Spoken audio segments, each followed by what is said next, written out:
Welcome to the Natasha Helfer Podcast. To help keep this podcast going, please consider donating at natashahelfer.com and share this episode. To watch the video of this podcast, you can subscribe to Natasha's channel on YouTube and follow her professional Facebook page at Natasha Helfer, LCMFT, CST-S. You can also find all her cool resources at natashahelfer.com. The information shared on this program is informational and should not be considered therapy. This podcast addresses many topics around mental health and sexuality and may not be suitable for minors. Some topics may elicit a trigger or emotional response, so please care for yourself accordingly. The views, thoughts, and opinions expressed by our guests are their own and do not necessarily reflect the views or feelings of Natasha Helfer or the Natasha Helfer Podcast. We provide a platform for open and diverse discussions, and it is important to recognize that different perspectives may be shared. We encourage our listeners to engage in critical thinking and form their own opinions. The intro and outro music for these episodes is by Otter Creek. Thank you for listening. Hello, this is Natasha Helfer at the Natasha Helfer Podcast. Welcome to another episode. I'm so excited to have you. This is where we go after shame any freaking way we can go after it, especially when it's culturally or religiously based and inappropriate. So that's what we're all about here. A quick note before we begin, if you'd like to stay connected beyond the podcast, I have some great offerings coming up, including some group ketamine sessions and also a reclaiming female sexuality group. I will link all those details in the show notes. You can also follow me on YouTube at Natasha Helfer, the sex Mormon therapist with the emphasis on X. And for information about upcoming events, workshops, resources, you can head over to my website, natashahelfer.com. And you can also check out Symmetry Counseling, where we offer trauma-informed, sex-positive, and affirming therapy. That's where I have a lot of folks working for my group practice, and I train them and supervise them. And I think we do amazing work. So you can learn more about that at simcounseling.com. Now, diving in, I'm so excited to have Dr. Jennifer Aull. I think, or are you doctor? Yeah, you're in your I am program, but you are also, you already have a doctorate. Yes? No, I finished my doctorate recently. You finished your doctorate. Yeah. Okay. All right. We're going to get into all of that. So Dr. Aull is very passionate about empowering people to live their fullest lives. She brings a wealth of life experience. I'm going to go through a quick bio along with her marriage and family therapy practice. She also serves as a pastor at the Greenpoint Reformed Church and has worked as a chaplain in both hospital and hospice settings. She's a licensed marriage and family therapist who completed her MFT at Hofstra University. She also attended Union Theological Seminary, where she received a Master of Divinity degree. And she's an ordained minister in the United Church of Christ and a member of ASECT, which is the Association of Marriage and Family Therapy. She's also an ASECT certified sex therapist, which if you follow me, you should know a lot about what that means. That's a lot of extra training, usually about 18 to 2.5 years postgraduate school to get that accreditation. And she's taught as an adjunct professor at Hebrew Union College, Long Island University, Brooklyn, Syracuse University, and Widener University. She's completed her PhD in clinical sexology from Modern Sex Therapy Institutes, I guess, just a year ago, right? In March of 2020. Less even, yeah, no. What are we, yeah, I guess August of last year? Yeah. Last year. Okay, congratulations. That's a wonderful achievement. And she's available for both individual and couples therapy, and we'll give you all of her information in the show notes as well if you want to get in touch with her. Today, we are here to talk about the dissertation that you did as part of the PhD program, which in particular focused on your interest in purity culture and how it affects men or males, however folks identify. And I want to totally dive into that. You come from an evangelical background yourself. You're definitely in a much more kind of nuanced, progressive space of Christianity today. So we want to hear all about you. Is that a good enough? What am I missing? No, I'm so glad to be here with you. Yeah, no, absolutely. Well, it all starts with my own experience of purity culture and the nasty shame that comes with that was very impactful for me. I grew up evangelical and Southern Baptist, and now I'm very far away from that and in a very progressive Christian space. But as a sex therapist, I just saw a number of men that were impacted by purity culture. And when I went and looked at the research, I just didn't find much on that. I mean, we don't have a ton of research on purity culture yet. I think we're getting there. But there was most of the research I found was on women, which is unusual to find it on women, not men, right? But in this case, that was the case. And I think because I wasn't putting myself out there this way, but because my bio has that I'm a reverend and a sex therapist, obviously people who have had religious trauma or negative religious experiences about sex show up in my office. And I was seeing a couple different diagnoses pretty regularly. And I was like, what, we need to get some research started on how this affects men. And so I can tell you that my dissertation, the first part, I'm going to do some more research based on it. I always fear it sounds boring to start talking about your dissertation, but I'm just going to go there anyway. So it was what we tested for or surveyed for was a whole bunch of men that were in a certain age bracket, and we asked, and they were cisgendered men. Was the population, and we basically asked them a bunch of questions that didn't ask them if they agreed with purity culture, but had purity culture beliefs, and had a scale asking them how many they believed in. And we asked them to think about what they believed when they were younger and what they believe now. And we wanted to see if any of those correlated to more sexual dysfunction or less pleasure or less, successful or happy sex lives now. What the surveys found was that reporting on previous beliefs did not correlate with anything negative, but as you and I probably both could guess, holding those kinds of beliefs now negatively impacts quality of sex life now and also leads to more sexual dysfunction for men. So thinking things like that they're, let's say, for example, they have to be the head of the household and they have to run everything and those kinds, like the more beliefs that they had that fit in those categories, the more sexual dysfunction and the less reporting of a satisfying sex life. So a colleague and I are going to go back and do some more testing on that because we want to get a larger sample size and we want to learn more about which sexual dysfunctions seem to correlate with that experience. But, shame doesn't serve anybody well, including heterosexual cisgendered men who believe some of those things and don't even realize the negative impact of them, So okay, so I've already got a lot. Yeah, I've got 10 questions here. Okay. So it sounds like, can I ask you how many people you did get to be part of this? I think this had 135 men that met all the criteria and answered the whole survey. Okay. So that's part of why we want to have more.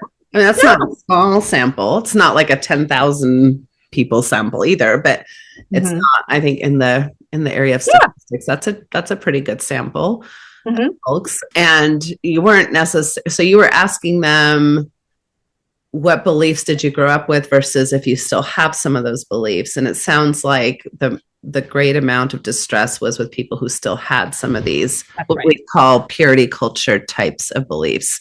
And you mentioned a few. Do you mind going a little bit deeper into that? Like what kinds of things were you measuring for? What kinds of beliefs might fit under? I think for purity culture and women, we're very familiar with like modesty culture, gatekeeper of sexuality, being virtuous and not being a slut. What kinds of messaging does purity culture give, from a gendered perspective to penis owners? So I'll say we use something called the purity culture belief scale, but I'll just speak in general to some of the ideas that men come away with that don't work well for them. One of them is sort of this idea that your sexuality is overpowering and you're sort of a monster and it needs to be reined in, and you're an out of control person. That can cause some great distress in a lot of men. The other one is that any sexual interaction they're sort of responsible for, and the master of at all times rather than a collaborative participant. That actually can put a lot of performative stress on the man in the situation, which can then lead to a number that's where we see a lot of increase in the dysfunctions, right? If you think you have to make this entire, it's a performance, right? And you're the performer. That's not a great mindset for pleasure and enjoyment necessarily, right? I think that the idea that women, I think some of the ideas that are given to women also don't serve men well. So like the whole virginity and women are pure, delicate people, that, like that's not a great space for men either to think of if they're with female partners, right? That once this person, is a sexual being, there's something not sexy about that, right? That virginity is the height of the ideal. Then when they're with actual women who have desires, that sort of can throw them off in a sexual situation. So yeah, I think the number one that seems to bring distress is that one I mentioned where they're sort of the performer. I think that's one that brings a lot of, just specifically we see like either erectile dysfunction, right? Like because they're very in their head that it's all about this very masculine sort of unemotional performance rather than something that's between two people or more, like. No, thank you for going through that. I think it's really important because I do think a lot of the emphasis is on women from a feminist standpoint, right? And all the work we're doing in regards to the Me Too movement and how patriarchy and how religious systems in particular, give women so many messages that interfere with their sexual development. And yet that doesn't mean that those with privilege don't also suffer, right? And so I think men do get a very confusing message of there's part of you that is, like you're saying, out of control. I would say you kind of get this sleeping with the enemy type of narrative from church cultures. Like men, all they care about is sex, which I don't know how that becomes a self-fulfilling, or actually what I like to call a community-fulfilling prophecy, because I don't think these are self-prophecies that come out of nowhere. It's like the community feeds you this message that there's something about you that's not to be trusted, that you're going to somehow, be an aggressor or a perpetrator if you don't watch yourself. And that all of these sexual desires and fantasies that we know to be developmentally appropriate should be seen through this lens of danger, distrust of self, and how I want something that's not holy or righteous. Right. That's a bit of a mind fuck. Right. I mean, a couple of things. I want to say, yes. And some of my colleagues are doing amazing further work on the impact of women, which is tremendous. So I want to say that is huge and true. But I think part of what I was thinking, it was like, the patriarchy doesn't serve anybody well, right? Like that kind of situation. It doesn't serve women well. It doesn't serve men a lot of men report it doesn't serve them well either when they see what the impact can be. The other one that we saw some of, so this was just a survey. We did have like an open field and some people, like when they took it, wrote me a note or something like that. My hope is that one of our next rounds, there's like longer form interviews, because I'd like to get some more information. But the other one is in a lot of people who are like in religious communities, their first sexual experiences are they have a lot of negativity around them, right? So it's like their first sexual experiences with someone are considered bad. They're reported to their youth group leader, and they have to go, them and the person that this happened with, they have to go and pray. It's like, those are formative experiences around sexuality, even ones that were trying to maintain this idea of virginity before marriage or whatever. It's like, if the first couple of times you make out, both, there's horrible guilt and reporting to some higher up person, like that's not a positive couple of initial experiences, right? I mean, the other one that we saw is that I think affects men a lot is that a lot of people in purity culture just don't have a lot of sex education or sex positive sex education. And so there's this idea that you're to maintain virginity before marriage. And then once you get married, you're supposed to have this slamming hot sex life. And it's like, and how is that supposed to like manifest if you've been told sex is bad up until your marriage? And then, okay, now be free and enjoy yourselves. And that often it doesn't work for women, and it often doesn't work for men either. Something about the ideal of marital sex being lifted up can be, it has a a negative side for both men and women, I think. Yeah, well, and I think like going further is what's coming up for me as you're talking about that is that yeah, I've heard lots of people say it's no, no, no. Then all of a sudden, one day is supposed to change it all into go, go, go, and that's not how nervous systems work. Your nervous system has already downloaded a lot of of these messages, and it's not as easy as having a wedding ceremony that shifts that. And I think for men, there is this kind of interesting dichotomy between like perpetrator versus protector. It's like, your part of your sexuality makes you a potential predator, right? Perpetrator. You better keep it in your pants. You better not disrespect these beautiful women of God, like these messages that men get that I think causes deep distress in their own sexual arousal and capacity to know how to manage sexual arousal. Like if and a lot of time we know this, we treat women as gatekeepers of male desire by how they dress. That's the modesty narrative, right? So what's the male downloading? Oh, if a woman is dressed inappropriately, I might have a hard time controlling myself. How does that show up in your inner workings of how you're developing as a male person? I think that's very problematic. I have 3 sons, so raising them with any kind of message like that, I'm like, no, you're perfectly capable to manage arousal. You're perfectly capable to manage your values and how you want to show up sexually. You're not some kind of depraved monster that's out of control. And then juxtaposed with that is this idea of like, oh, but so I'm out of control, but I'm in control because I'm the one, like you said, that needs to wake up her desire, that needs to turn her on, that needs to create her orgasm, that needs to show up as the protector, the provider, or the one who's in charge.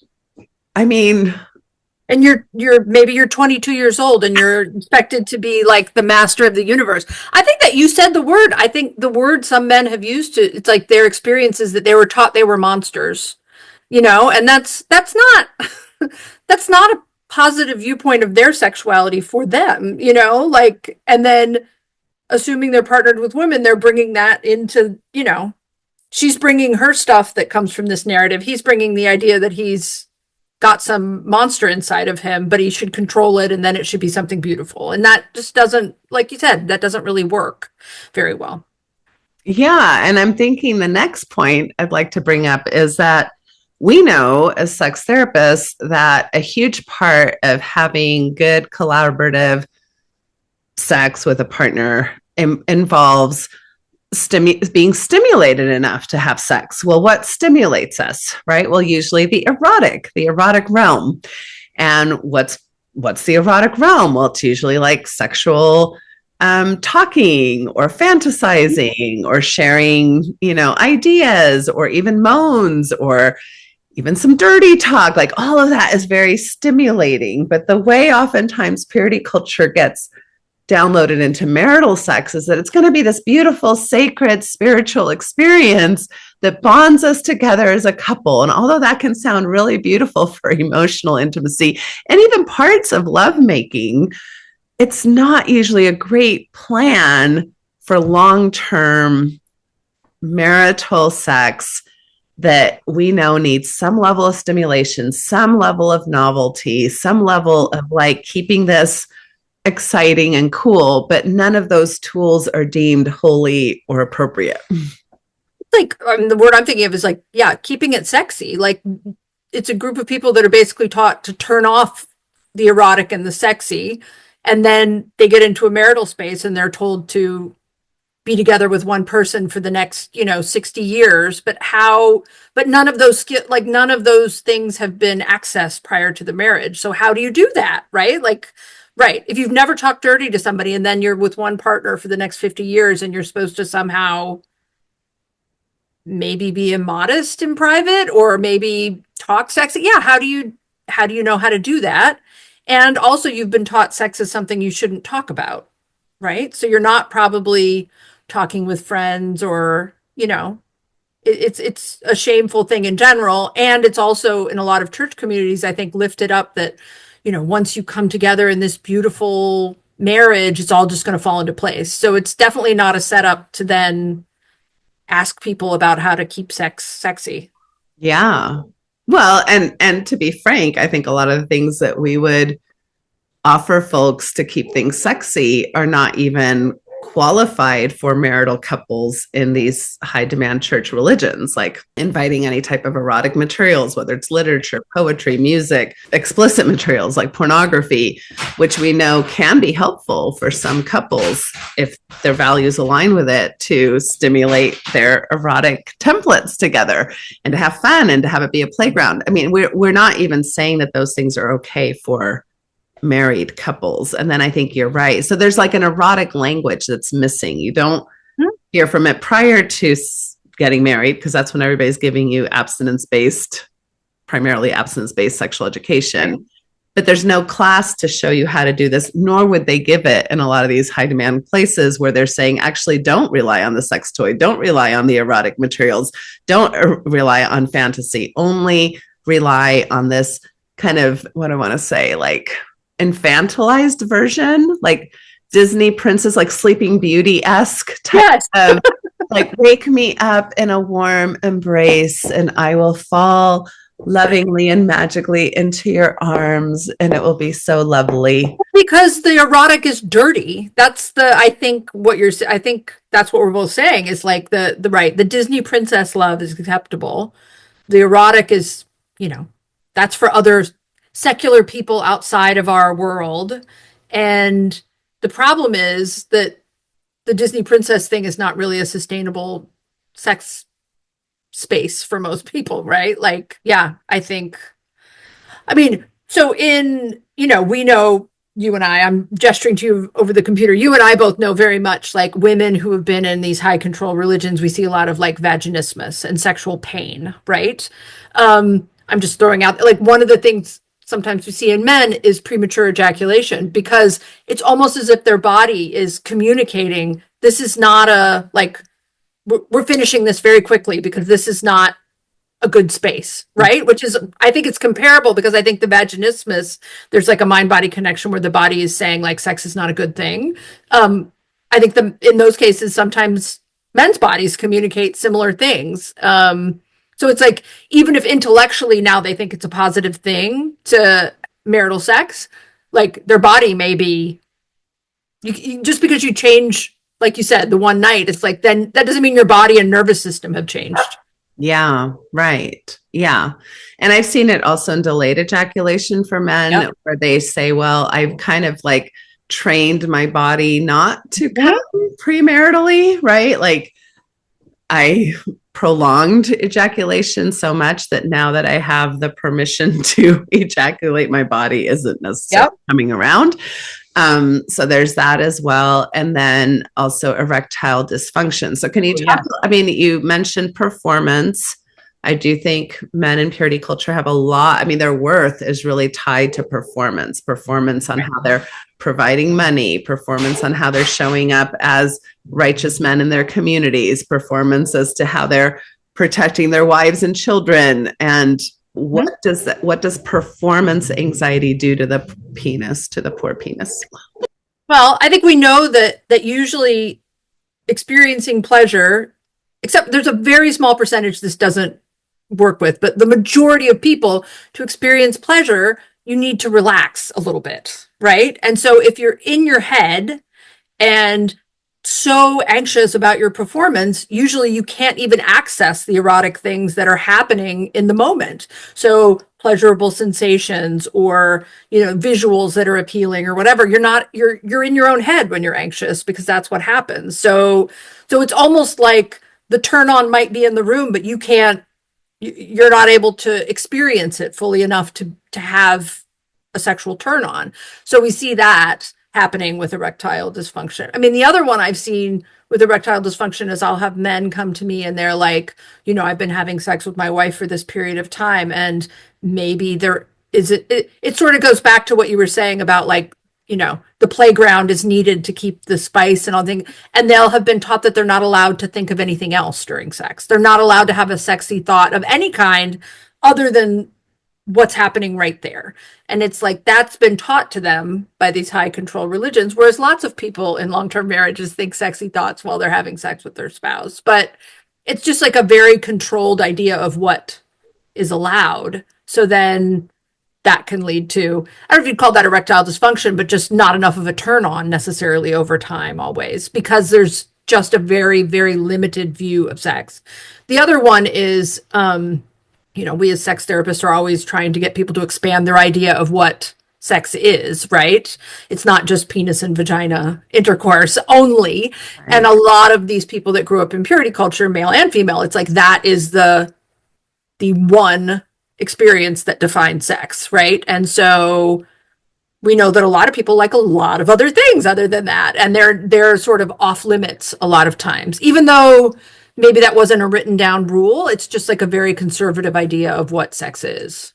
Yeah. So things like oral sex can be seen as unholy. I know that in our Mormon community in the 1980s, they actually came out with a letter from the leadership about that.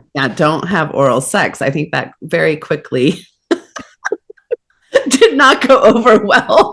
So I think the younger generations don't even know that happened. That didn't download. But I think for those of us 40 plus, we were impacted by that idea that, oh, maybe having oral sex isn't sanctioned by God.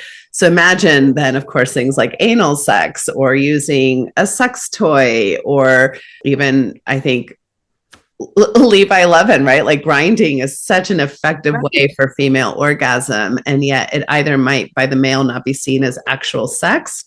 Right. Or it still has a download that, oh, that's how I got in trouble premaritally. And so now I've got this shame download and I can't even show my husband that type of pleasure or to center the female orgasm. And I hear a lot of men just being so confused, sometimes understanding these things, but not wanting to offend their wives, not wanting to come across as sexually deviant, not wanting to come across as like, oh, my sex life matters more than yours. And so there's no communication capable. And even going back to what you said about thoughts, like we really do download this idea that if you think of anything other than me, because I think there's this huge ownership model in purity culture where we are taught your sexuality actually belongs to me. I get to be upset about anything you do sexually that I'm not okay with.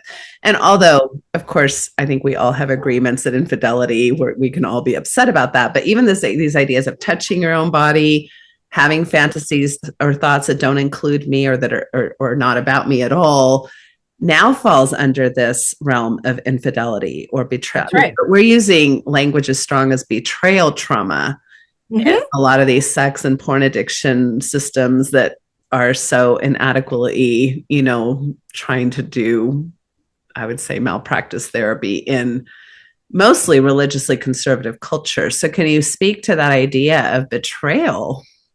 Yeah, I see that. I mean, I think this whole, a lot of people talking about polyamory and monogamy. It's like, I think everyone actually needs to think about what because people are like, oh, we're monogamous. And then some people mean, I only want you to have sex with me. And then other people with monogamy mean what you just said, which is don't think about anyone else. I don't want you to masturbate. I don't want you,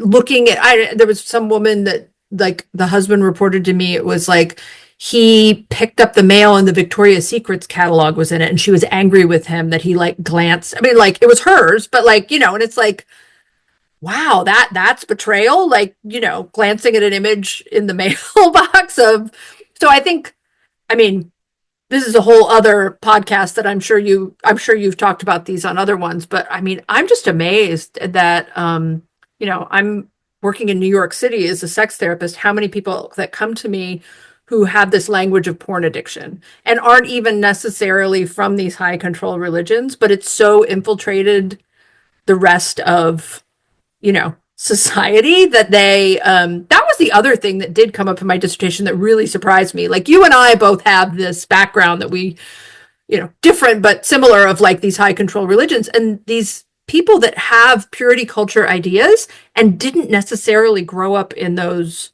groups, that the ideas have gone outside of some of the high control religions. I had a client one time, and he had mostly gotten these ideas on a Reddit board he was really involved in as a teenager, and he'd really taken in some of these ideas, and he wasn't religious at all, but they still affected his sexuality a lot.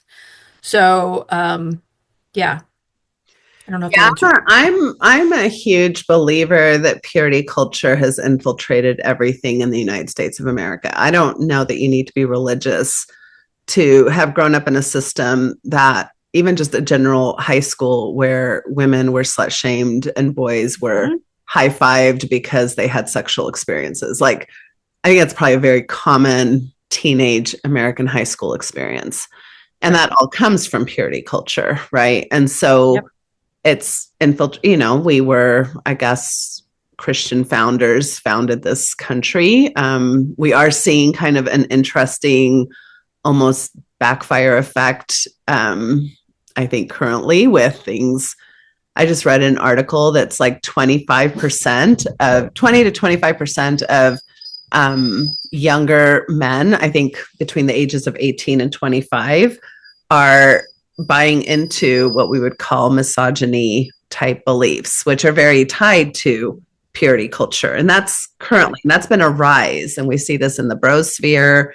We see this in, like, I think there was another research article that showed that if you said you were a female of the age 15 signing up on Instagram, and if you were a male of 15 years of age signing up on Instagram, what the algorithm was already throwing your way, with the men getting a lot more of these brosphere messaging and traditional values and ideas of what we would call toxic masculinity, that in order to be a good man, you have to be a presiding man, or a man in charge, which is so much of the work that we've been trying to unravel over the last 30 years. Yeah. Yeah, no, I do think I think it gets repackaged and new words, new words and labels, but I think it's the same message that comes back. Because I think, big picture, I think it serves some groups of people, right? But I think it's like, right, but what about the sweet teenage boy or the nice girl, that receives this messages and shows up and you're in my office 25 years later, not enjoying their sex life at all.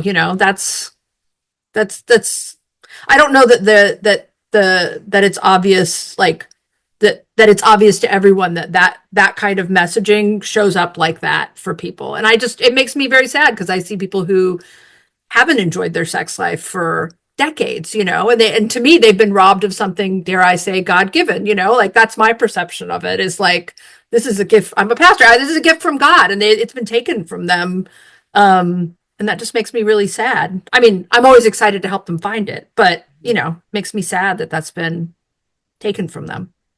Well, and it's hard too, I'm sure, for you, as whether in your pastoral role or in your therapy role, when people still come. It's one thing, it's easy to work with people who have deconstructed some of this, right? And who have come to agree, some of those beliefs probably weren't super helpful for me, whether they've left their religion or not. There's a lot of people who either move to more progressive religions like you did, or people who leave religion altogether, or people who stay within their religious community but become just more nuanced and more able to sit with flexibility instead of these dogmatic approaches to their sexuality.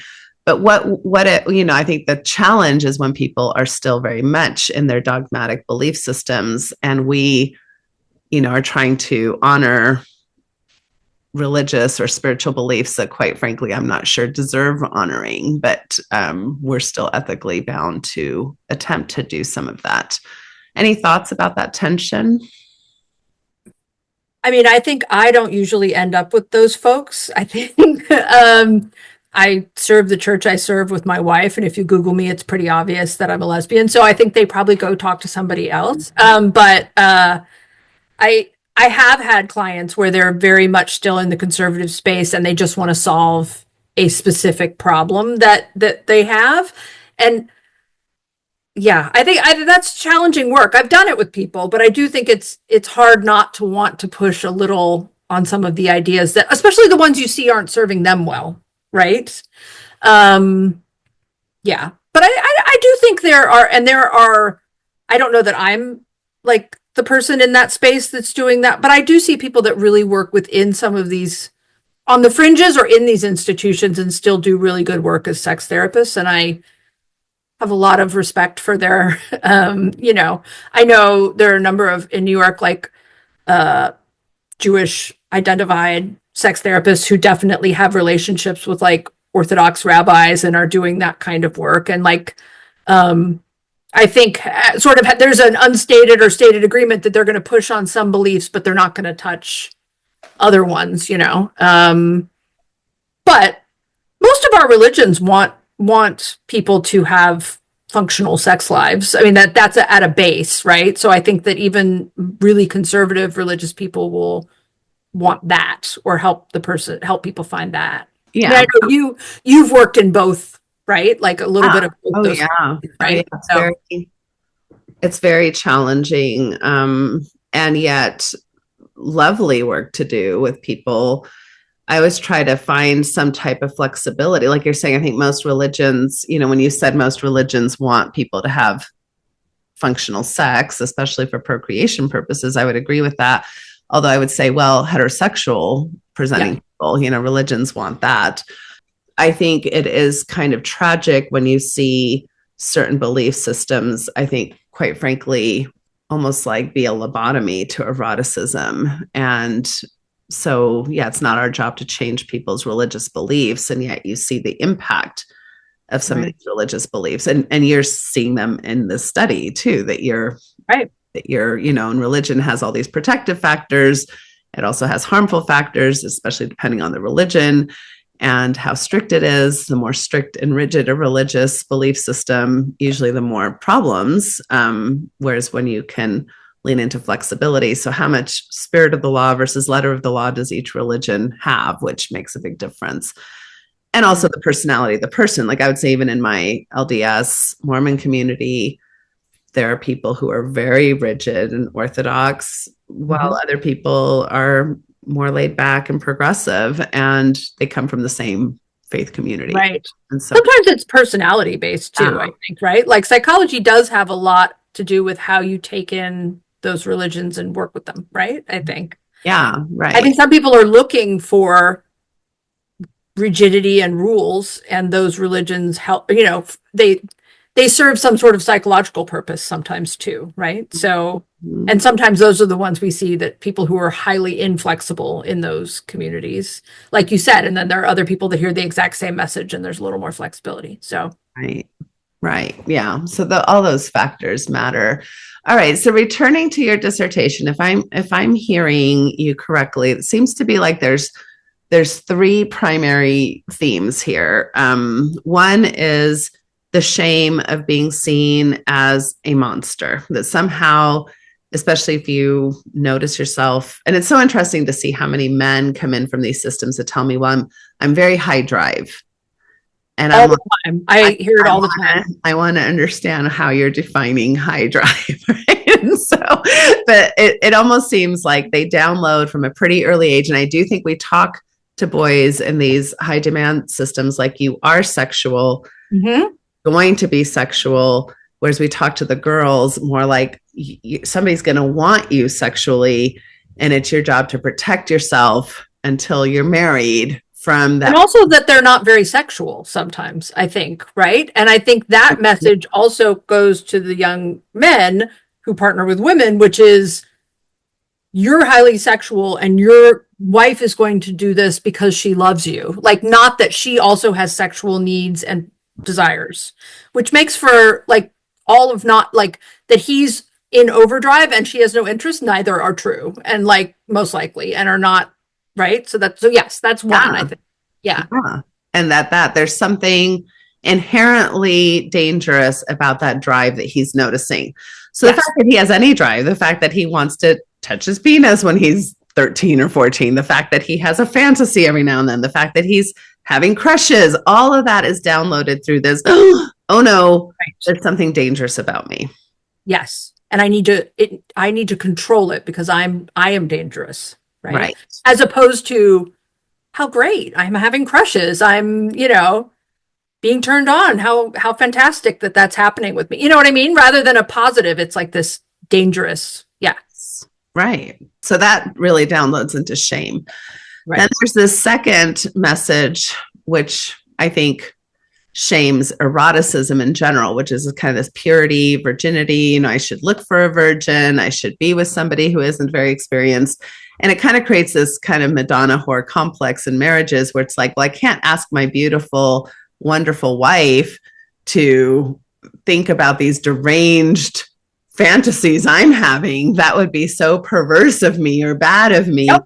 And so therefore they kind of compartmentalize their sexuality where I can show my wife certain aspects of my sexuality, but all this other stuff I better keep on the download, which I know usually shows up in these religious marriages as a secretive, either masturbation or partnered with pornography type of sexuality, which then of course comes as a big surprise to the wife who has never been invited to be a part of her male's erotic template. I mean, I see the same thing. I was going to say, I don't believe in porn addiction. I believe there's out of control sexual behavior, but that is something that I think this is a setup for the dirty part of me. I take it over here, right? And it's in masturbation or pornography, or maybe it's in something extramarital that I'm actually not telling my wife about, but I don't bring this sexual drive to my wife because it's dirty and she's pure and lovely and isn't interested, right? Like that's the message. Right. So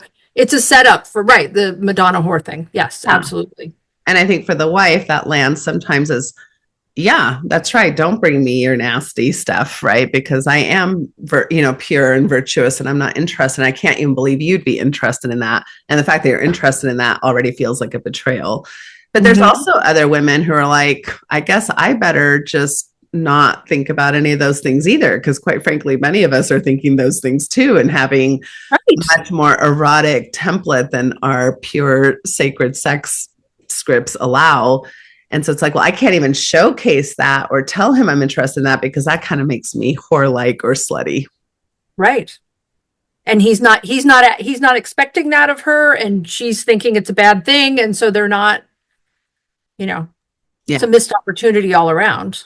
All around. Yeah. So that's theme number 2. And then the third theme is this performance theme, which is like, it's my job to somehow create the initiation, the sexual play, making sure she has an orgasm if that matters. Mm-hmm. The I'm in charge of the whole experience feeling, I think, is another one. Yeah. Okay, so this is a little backwards, but I'm going to ask you now more about your personal life, which I usually do at the beginning, but we started right off with your your dissertation. How'd you go from an evangelical child raised in evangelicalism and Southern Baptist, I think you said, to a lesbian pastor who's married to a beautiful wife who I've met? Well, yeah, there's a couple of clues in there. Let's see. So I will say I was very committed evangelical. Like I loved, at least during my childhood, I was very much a part of a very strict church, and I really liked that. I actually left the church myself because when I was around like 18, 19, just because of the gay thing. I knew that was totally unacceptable and and left myself. But I was very sad about it because I felt like I was sort of being robbed of my community and the people that I knew as, there are positive, there are things that people enjoy about those religions. And one of them is it feels like a large extended family of people who sort of are there for you. And I really felt like okay, well, I guess if I'm gay, then I don't get to be a part of that tight-knit community. And I really felt like an alien then, because I really felt like then I went out and like lived in downtown urban areas and had nothing to do with church. And I felt like, oh, people are living these lives that I have like very little knowledge of. I've lived in this kind of cocoon. And so I was away from the church for like a decade. And part of my personal story is I ended up being an active alcoholic and had a drug addiction, and definitely relates to the topic of shame, being who who I was brought up a lot of shame. And so then got sober, then ended up wandering back into a church that was very progressive, making friends and connections there, and finding my way back to, I'd always loved church. And so finding a space where it really felt like it matched more of my values at that point is sort of how I ended up back there.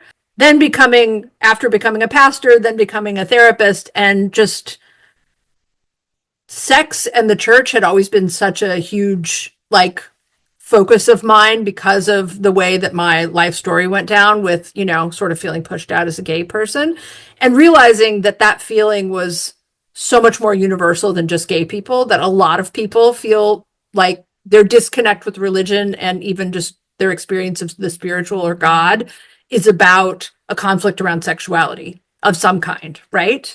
Like I felt like, oh, I had this horrible experience. And then I'm like, oh, well, lots of other people who are not gay have had really bad experiences with organized religion because of sex and sexuality. And learning more about that and then becoming a sex therapist all sort of seemed very organic over time. And I also now, I primarily work as a sex therapist.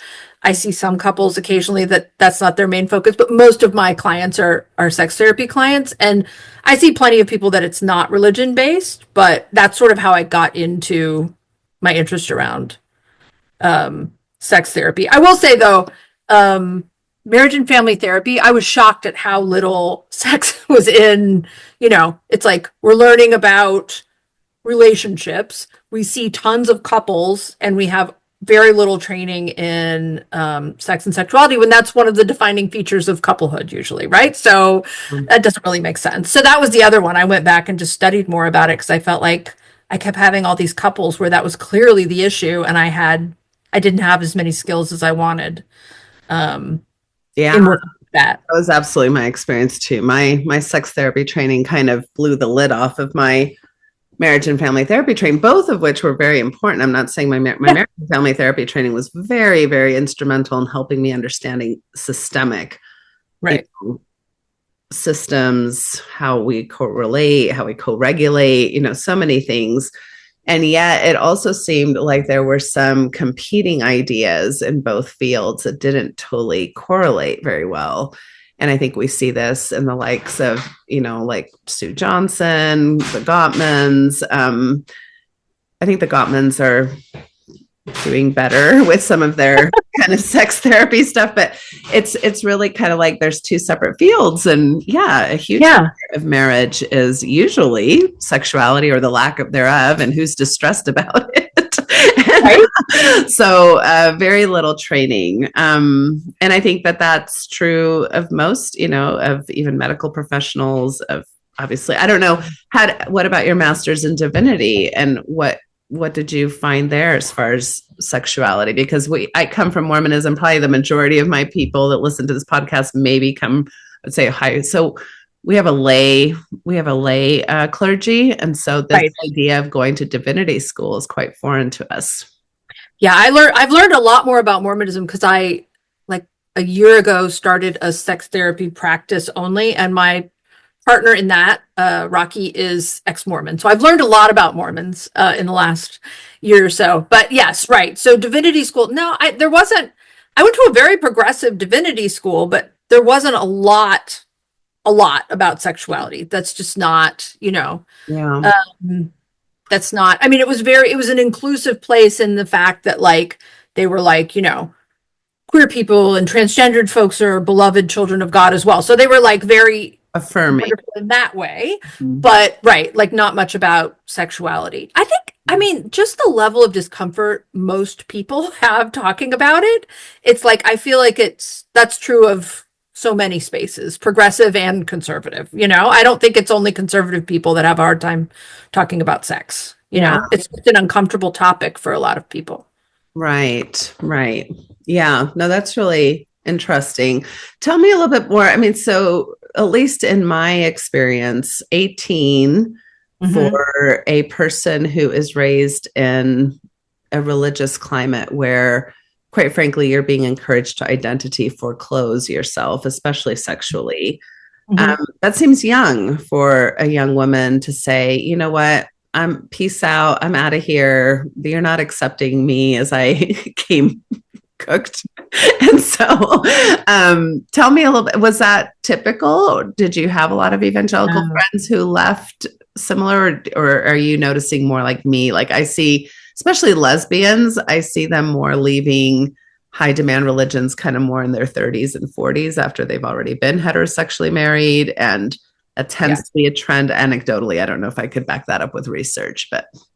No, I think you're right. Yeah, no, I would say most of the evangelical folks I know, either they had very bad outcomes like life ending in suicide or major drug addiction and didn't really have the opportunity to come out in a full healthy way. Like, but that's sort of, I think, where their sexuality took them to there were other consequences in their life sort of around that. Or in particular for women, I've seen a lot of women where they come out much, much later. Yes, that is unusual. I will say my life story is that I actually moved to San Francisco on my own at 19. And that is, I look back and I'm like, yeah, that was unusual. I mean, not only about the sexuality, but I was trained to be somebody's wife, right? I was trained to be a good wife for a husband. That's how I was raised. And so the idea of just being an independent person was, forget the gay part, like just being a person without a husband who I was caring for and who was in charge of me was like a very different life than the one I had been raised to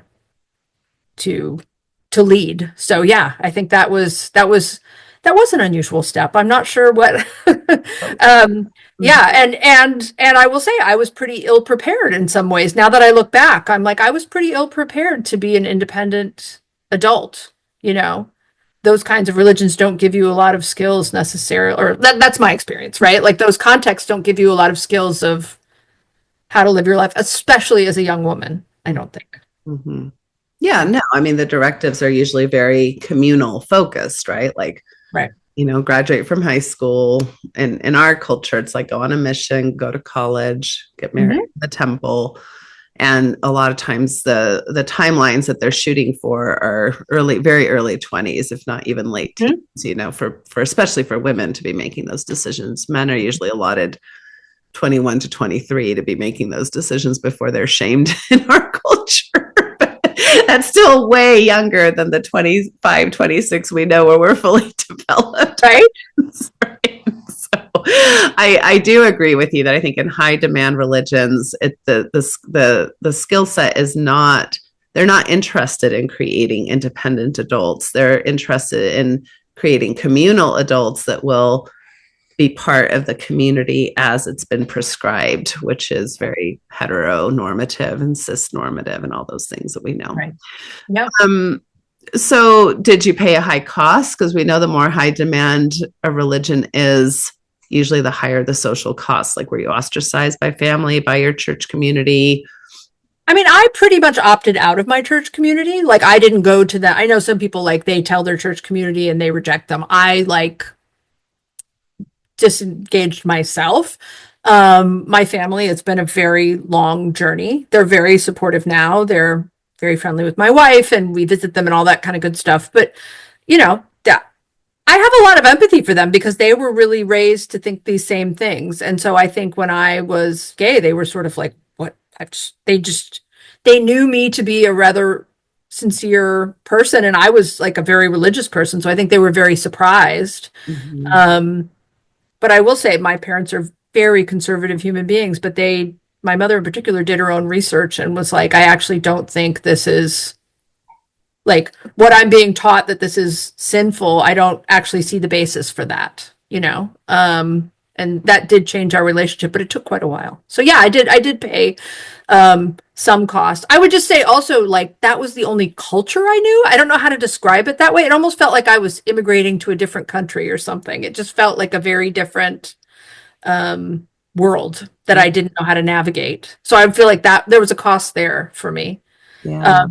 The end result being good, you know, like I like the world I live in now, but, you know, it felt like a very costly choice at the time. Yeah, it did. Okay. So how does a post evangelical, lesbian, masters in divinity, MFT sex therapists get interested in purity culture themes for men. Right? It's so funny. Well, I have a therapy colleague, and she's like, I think that you're the perfect person to study men because you have so much empathy for them because you don't date them. And I was like, she's had a couple negative male experiences, obviously, and I've actually had somebody else say that to me. I mean, it's true. I have some professional distance, so I think that's not necessarily a bad thing. And I do believe that like these ideas and patriarchal ideas, they hurt everybody. They hurt everybody. I have a teenage son who I love very much. He's not being raised in that, but I think all these ideas hurt. They hurt my son just like they hurt my daughter. Like they all, Yeah. Yeah. we're all one. We're all connected, right? Like the whole relational thing. We are connected. So. Well, and I love how you mentioned, and I want to draw attention to it again, is this idea of collaborative sexuality. When you have people who come together, not stifled by gender roles or, roles around purity. It's more about, hey, it would be lovely if we had this model where it was like, hey, you came to this world as a sexual being, even if that means you identify as asexual, that's your sexuality, right? So you came as a sexual being with your own wiring, your own kind of biology. Of course, none of us are avoidant of environmental factors and cultural factors, but you are you. And the things that tend to turn you on and the things that you're excited about and that are titillating, awesome. Let's figure that out. Right. And then you meet another person and you're like, you get to do that too. It doesn't have to mean anything about me, how your eroticism is showing up right there. That's kind of mind-blowing for a lot of people. And then we collaboratively decide, one, if there's enough compatibility there and sexual eroticism there that matches both of our orientations and identities and erotic templates. And then we share our sexuality with each other and we explore and we figure this out. Right. Beautiful, right? Not a performance that's been scripted or, feelings that sexuality are dirty and yucky, but just like, this is a thing and let's see let's see what can happen, Right. What we can develop as a team. And both of us are responsible for coming to the table. Yeah. And both of us are responsible for being transparent and honest. And both of us are responsible to not shame the other person, mm-hmm. And then we'll decide how initiation and what types of sexuality we can enjoy and what all that's going to look like. It just breaks my heart. And so I call that like real intimacy versus this protective intimacy or this ownership model that we've been taught oftentimes in these societies. So what would you like to end our conversation with? Any final thoughts, tips, or if you want to just kind of gather kind of the main messaging that you're hoping people will take away from you today?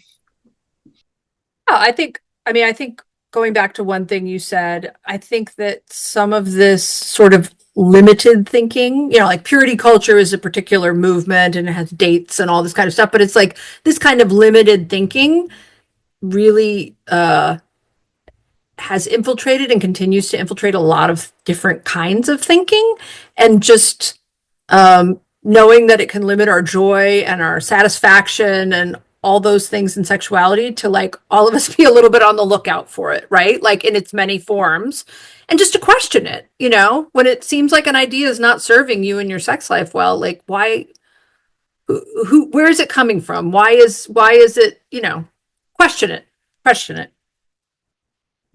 because we are deserving of pleasure and joy and connection. And Yeah. I like that invitation to question, to stay curious. And even if you find yourself, whoever's listening, in a faith community, many faith communities have room for flexibility where you might not always think of it. I think of how many Catholics I've sat with that both said, I will never take birth control, and how many Catholics were eye rolling and saying, of course I take birth control.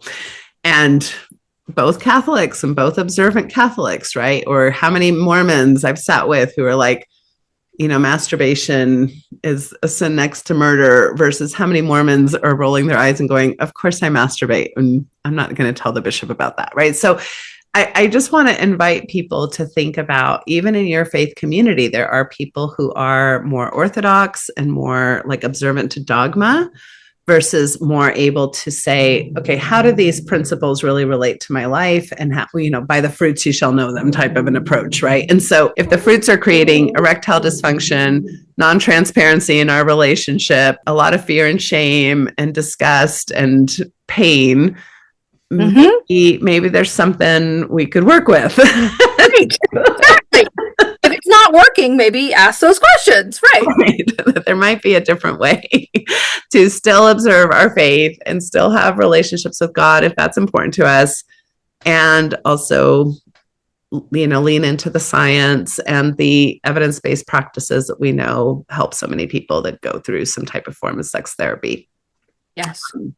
And if you've left and if you're deconstructing and you just want to be angry, well, then use that anger and that passion to recreate now what your sexual values, what kind of frameworks, because even when we leave religion, patriarchy still abides, and purity culture still abides, and a lot of myths and a lot of, or, kind of like that shame response is just kind of woven into us. And then we feel uncomfortable, and that discomfort keeps us from challenging. So I think, that's a beautiful invitation, is to lean into flexibility and curiosity. Yeah. So where can people find you? I know I'm going to put your website on the show notes, but if people want to work with you or are more interested, or maybe even, is this dissertation going to be made public in some? I am hoping to turn it into a published article. Yes, but it is not yet. You can find me at manhattansextherapygroup.com. That is the spot where I'm doing sex therapy from. So, okay. All right. So I will definitely put that in the show notes. And if you're interested in her dissertation, hopefully she'll have a link someday Yes. Give us access to that, and keep me posted too. If you continue to use, do more research, I'd love to follow up with you on that and even have you back on the podcast if you're willing. So thank you. It's so fun to talk to you. I feel like I could talk to you a long time. Yeah. I love that. Well, I thank you for your time and your expertise, and I hope people who have benefited from listening. And I always think it's a lot of your time and energy spent here with us, so we appreciate it. We thank you for your educating us. Thank you so much, Jen. We'll see you on another, hopefully, SIG meeting at ASECT. Yes. Okay. Take care. Bye. Bye-bye. Thank you for listening to the Natasha Helfer Podcast. To help keep this podcast going, please consider donating at natashahelfer.com and share this episode. To watch the video of this podcast, you can subscribe to Natasha's channel on YouTube and follow her professional Facebook page at Natasha Helfer, LCMFT, CST-S. You can also find all her cool resources at natashahelfer.com. The information shared on this program is informational and should not be considered therapy. This podcast addresses many topics around mental health and sexuality and may not be suitable for minors. Some topics may elicit a trigger or emotional response, so please care for yourself accordingly. The views, thoughts, and opinions expressed by our guests are their own and do not necessarily reflect the views or feelings of Natasha Helfer or the Natasha Helfer Podcast. We provide a platform for open and diverse discussions, and it is important to recognize that different perspectives may be shared. We encourage our listeners to engage in critical thinking and form their own opinions. The intro and outro music for these episodes is by Otter Creek. Thank you for listening. There is a place where time slows to nature's pace, and there is space there to find yourself in her embrace. Some places should be left alone. Now tishki say the now, so we can always go to the homeland of the heart.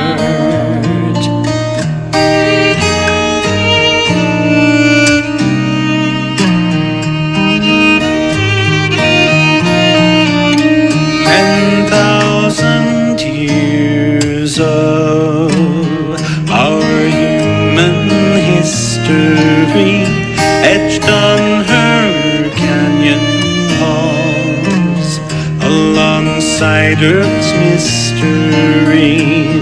Some places should be left alone. Något geschehen alone. So we can always go to the homeland of the heart, to the homeland of the heart.